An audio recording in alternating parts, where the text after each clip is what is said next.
다른 주사 종류 중에서는 연골 주사, 그러니까 무릎 관절에 놓는 걸로는 이제 콜라겐 제제로 된 주사들도 있습니다.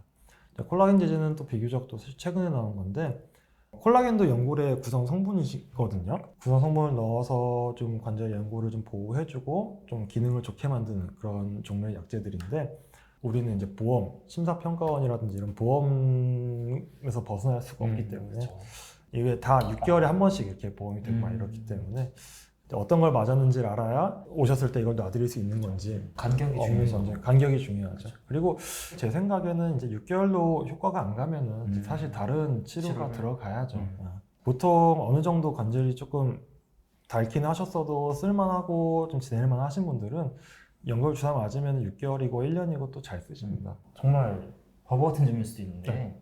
콜라겐 많이 먹잖아요. 네네. 저기 영양제로도 먹고 네.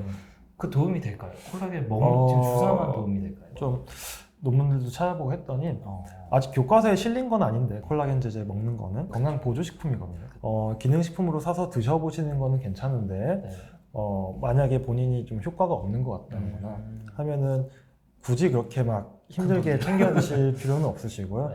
그때는 병원 오셔서 네. 어떤 상태인지 제대로 좀 체크를 해보시는 게 좋을 것 같습니다. 저는 환자분들한테 그냥 간단하게 어떻게 설명드리냐면 선물 받으면 드셔라. 그렇지만 그렇죠. 본인 돈 주고는 굳이 사 먹을 필요는 없을 것 같다. 그렇게 말씀드립니다. 그래서 이제 무릎 관절에 대한 연골 주사는 이 정도로 이제 정리를 좀 해보면 될 것 같고, 그 외에 이제 뭐 어깨라든지 팔꿈치라든지 이런 데 주사를 맞는 경우들이 많거든요. 이제 어깨 같은 경우 이제 50견이라 그러죠. 안 올라가요. 아파요. 막 잘 때도 아파요. 막 자다가 뭐 울면서 오세요. 너무 아파서 잠도 못 잤어요. 근데 그렇게 가만히 있을 때도 아픈 통증은 대부분은 염증에 의한 통증입니다. 그래서 염증을 잡는 치료, 아까 무릎에도 조금씩 섞는다고 했지만 네.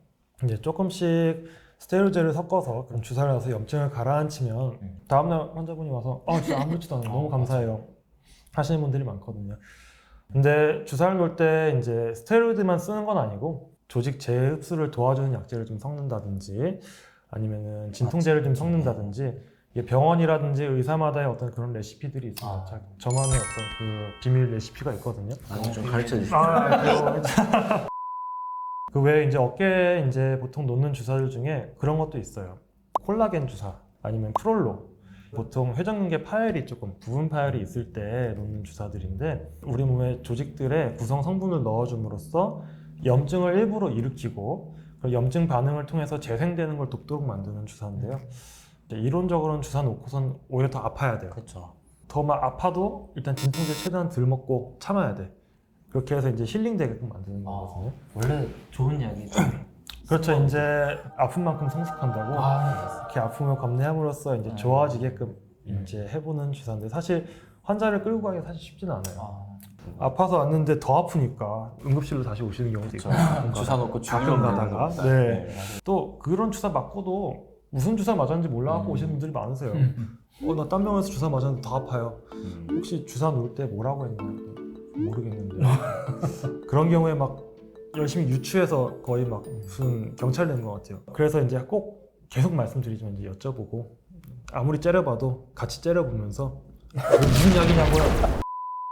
뭐 어떤 분들 중에서는 주사를 맞는데 이제 막 어깨 쪽이 아픈데 굉장히 여러 군데에 찌르고 막 계속 쑤셨다고 얘기를 하시는 분들이 있어요. 그런 경우에는 이제 TPI라고 해서 이제 통증점 유발 주사, 근육이 뭉치게 되면 근육에 타이트 밴드라고 해서 딱딱한 이런 섬유가 생기게 되는데, 그런 것들을 주사 바늘로 인위적으로 터트려서 좀 아픈 거를 줄여드리는 그런 종류의 주사들도 있고요. 그 외에 지금 다 소개할 수 없는 굉장히 많은 종류의 주사들이 있는데, 사실 제일 좋은 거는 우리 환자 의사 관계를 이제 보통 중요시 하는데, 한 병원에서 어떤 의사를 믿기 시작했으면 쭉 이어나가면서 기록들을 쭉 봐가면서 어떤 주사를 맞았는지, 이 주사가 안 되면 다른 주사 어떤 주사를 놓을 건지 이런 것들을 잘 컨트롤 받으시는 게 좋겠고요. 이제 피치부터 어떤 사정으로 인해서 옮기시거나 다른 병원 다니실 때는 그동안에 어떤 주사를 맞았었는지, 그리고 어떤 치료들을 받았었는지, 그리고 내가 이 주사를 맞음으로써 얻을 수 있는 효과라든지 어떤 좋은 점을 기대하고선 주사를 맞는 건지, 이런 것들을 잘 유념하셔서 잘 기억해 주시는 게 좋을 것 같습니다. 혹시 다른 궁금한 거 있으시면 언제든지 저희 병원 오시거나 댓글 남겨주시면 이제 성심성의껏 답변 드리도록 하겠습니다.